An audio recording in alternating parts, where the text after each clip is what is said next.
Bonjour et bienvenue dans Cocorico, le podcast qui résume l'actualité sportive française de la semaine.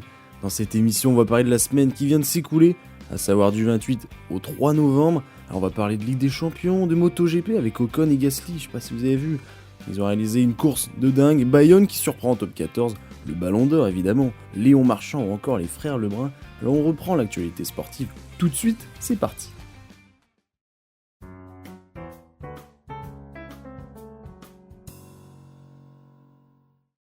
Le milieu de terrain espagnol de Manchester City, Rodri, a remporté ce lundi dernier le Ballon d'Or. Il succède à Léo Messi. Il a successivement été sacré champion d'Angleterre avec Manchester City, puis champion d'Europe avec l'Espagne.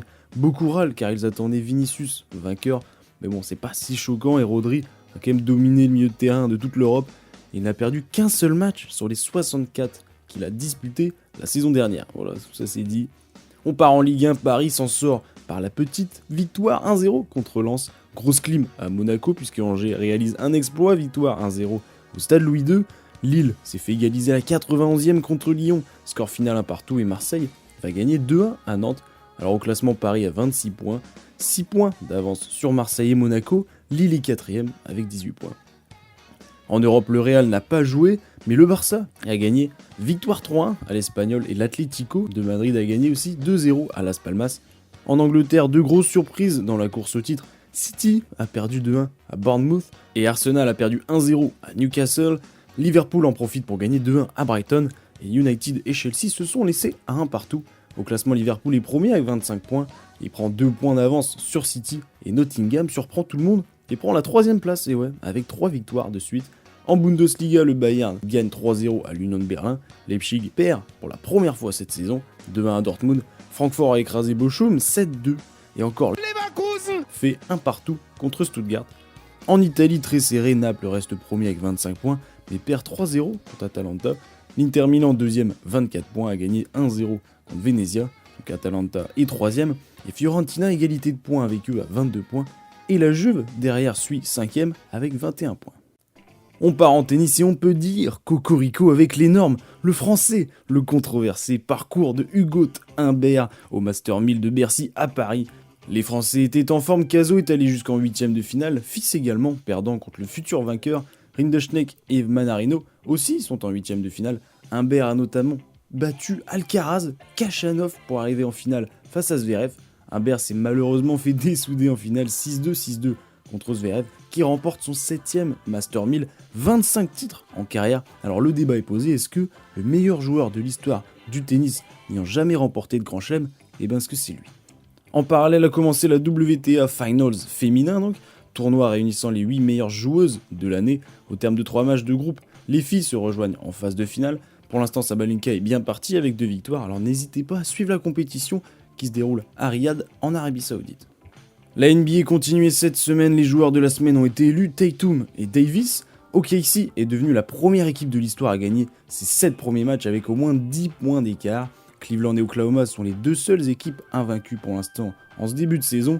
Yabou Sélé a réalisé notre français, son record en carrière en NBA, 19 points avec 7 rebonds et 6 passes, et on sent qu'il devient le chouchou en Amérique. Écoutez comment les Ricains l'appellent. That's a Yabu.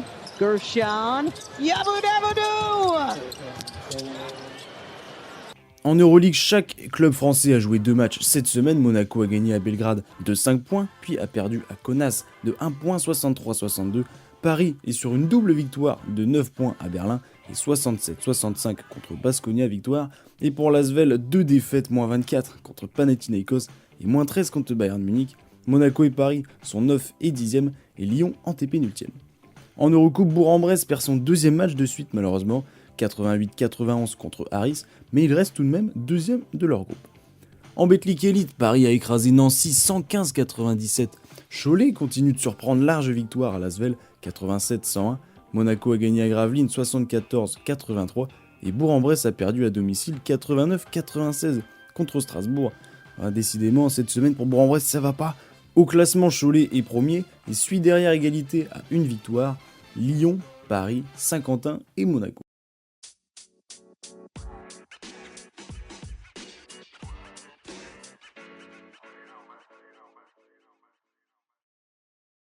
Ce week-end, c'était le Grand Prix du Brésil en Formule 1, et quel déluge pendant les 30 premiers tours, la pluie s'est invitée. Au 30e tour, safety car, car les conditions devenaient juste incontrôlables. Puis 32e tour, drapeau rouge, Colapinto s'est craché. C'est reparti au 34e tour, Ocon est premier, ouais, c'est la première fois que je vais dire ça de l'année. Deuxième, Max Verstappen, qui en 30 tours est passé de la 17e à la 2e place.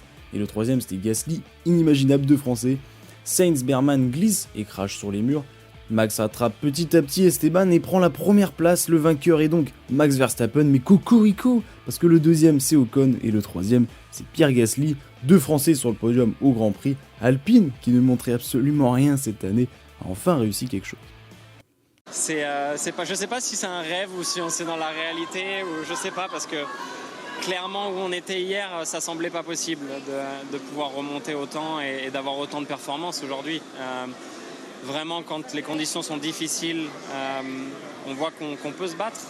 Voilà, ça nivelle un petit peu les performances des voitures, comme je l'ai dit tout à l'heure en qualif, et c'était une super qualif qu'on a réussi à faire tout à l'heure, mais aujourd'hui on était en tête de ce Grand Prix. J'y ai cru pendant un petit moment, j'arrivais à distancer Max. Malheureusement, il était plus rapide que nous sur cette dernière stint, mais voilà, il n'y a pas de regret à avoir. Je pense que d'avoir un résultat pareil aujourd'hui, c'est juste incroyable. Au classement, Max est premier avec 393 points, deuxième Norris qui a perdu beaucoup de points, il est à 331, et Leclerc troisième, 307. Alpine est maintenant 7ème sur 10 au classement du constructeur et a gagné 3 places grâce à ce Grand Prix. Et le prochain Grand Prix, c'est dans 2 semaines à Las Vegas. Après la Formule 1, c'est la MotoGP. Ce week-end, c'était en Malaisie. Départ impressionnant avec un drapeau rouge, grosse chute de 3 pilotes, le français Quartararo, Brad Binder et Jacques Miller. Important Grand Prix car si Martin gagne et que Bagnaia finit 3ème ou plus, il remporte la saison de MotoGP. La course a pu reprendre, énorme bagarre entre Bagnaia et Martin pour la première place. Quelle bataille pendant 5 tours, puis Martin va rester 2ème pour assurer les points. Bagnaia remporte donc ce Grand Prix, quelle performance. Il boit forcément à la pression, parce que bon, s'il chutait, il perdait. Belle course également de Fabio Quartararo, qui après avoir chuté au premier tour, termine 6ème, il a continué. Zarco, lui, est 11ème. Au classement, Martin est premier avec 485 points. Deuxième, Bagnaia, 461. Et troisième, Marquez, qui a chuté pendant la course et a perdu beaucoup de points. Il est à 369. Bastianini, 4ème, et juste à 1 point derrière lui, 368. Le prochain Grand Prix dans 2 semaines à Valence. Si les conditions le permettent, on espère. Le tournoi d'automne de rugby à 15 a démarré, qui sont plus ou moins des matchs amicaux avant par exemple le tournoi destination. On a eu un Angleterre-Nouvelle-Zélande pour le premier match avec une victoire des All Blacks 22-24. Alors chaque week-end des matchs auront lieu. Il va y avoir évidemment la France samedi contre le Japon, donc ce sera la France au Stade de France. France-Nouvelle-Zélande le week-end d'après, donc le 16 novembre, et au Stade de France également. Et le France-Argentine le 22 novembre, encore au Stade de France. En top 14, Bayonne, je vous l'ai dit en intro, réalise le beau coup, victoire 12-9 contre le Stade Toulousain, qui était premier. Clermont a gagné à domicile contre le deuxième du top 14, 32-27 contre Bordeaux. Et le Stade Rochelais a gagné contre le Stade Français, 35-18. Alors au classement, Toulouse est premier toujours avec 30 points. Bordeaux est seulement 1 point derrière à 29 points. Le Stade Rochelais 3ème avec 27. Et Bayonne gratte 4ème avec 26 points. Après le WTT Champions de Montpellier, celui-ci c'était à Francfort en ping-pong et Félix Lebrun a joué contre Simon Gauzy, match 100% français. Victoire 3-1 pour Félix dans un match assez maîtrisé. Malheureusement un deuxième français s'est fait éliminer, c'est Alix Lebrun qui a perdu contre le Taïwanais Lin 3-2. Il perdait 2-0, il est revenu à 2-2 et a perdu 12-10 dans la 5ème set. Dommage. Prochain match de Félix, c'est ce mercredi contre le Coréen Han. Et du côté féminin, Pritika Pavad a gagné 3-0 au premier tour contre la Coréenne John. Son deuxième tour est ce mercredi contre la Japonaise Odo. L'aînée française de 39 ans, Yuan, a malheureusement perdu 3-2 contre Yudo, justement. C'était les finales des World Series en MLB entre New York Yankees et Los Angeles Dodgers, donc en baseball. Et Los Angeles a remporté son 8ème titre face aux Yankees en gagnant le match 5, 7-6. Cela faisait 43 ans que les 2 meilleures équipes de MLB ne s'étaient pas affrontées. Et cette année, c'est fait. Cocorico avec Léon Marchand qui bat son premier record du monde en 200 mètres, 4 nages, petit bassin. Il a battu le record de 8 centièmes à Singapour, c'est énorme. Il avait d'abord remporté le 100 mètres 4 nages avec le record de France et d'Europe, puis donc 200 mètres 4 nages avec le nouveau record du monde, et aussi le 400 mètres 4 nages tranquillement promis. En Ligue Magnus, la Ligue française de hockey sur glace, plusieurs matchs ont eu lieu cette semaine. On passe au classement directement pour se faire une idée. Grenoble est premier avec 11 victoires en 15 matchs, il cumule 37 points. En seconde position avec un peu de retard, Angers 32 points. Troisième Bordeaux avec 31 et Marseille et Amiens 4 et 5e position à 30 points. En handball, il y avait la Ligue des Champions et très gros match cette semaine. En effet, Nantes a réalisé un gros match contre le premier Barcelone. Fait rare, ils se sont départagés à 31 partout. Et pour Paris, victoire 30-28 contre le Sporting. Donc au classement, Paris et Nantes sont tous deux deuxièmes de leur groupe. En Star League, nouvelle victoire du PSG 29-23 contre Montpellier. Troisième, il reste invaincu au championnat. Nantes confirme sa deuxième place gagnant 35-27 contre Limoges. Et Toulouse complète le top 4 malgré leur défaite 27-36 contre Saint-Raphaël. En Marmara Spike League, la D1 de volley française, Tourcoing est premier après avoir battu Montpellier 3-0. Cannes est deuxième, égalité avec Montpellier, ils ont gagné 3-0 à Tours, et suit derrière Nice et Poitiers pour le top 5.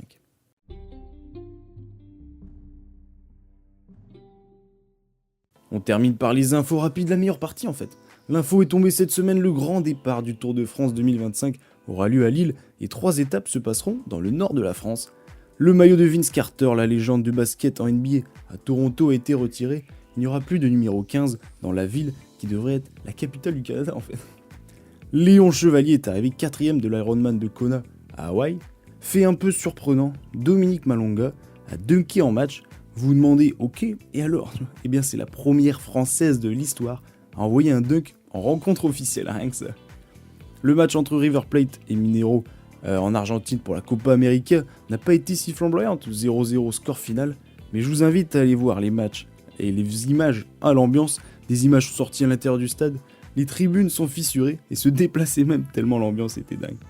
Pour info, pour les fans de football américain, la NFL se déroule en ce moment et bientôt petit à petit le Super Bowl arrive. Cette semaine je vous laisse donc avec Snoop Dogg durant une interview pendant les JO de Paris. Bonjour. Oui, oui. Et vive les Jeux Olympiques. Vive les Jeux Olympiques. Merci beaucoup, Snoop Dogg. Merci beaucoup.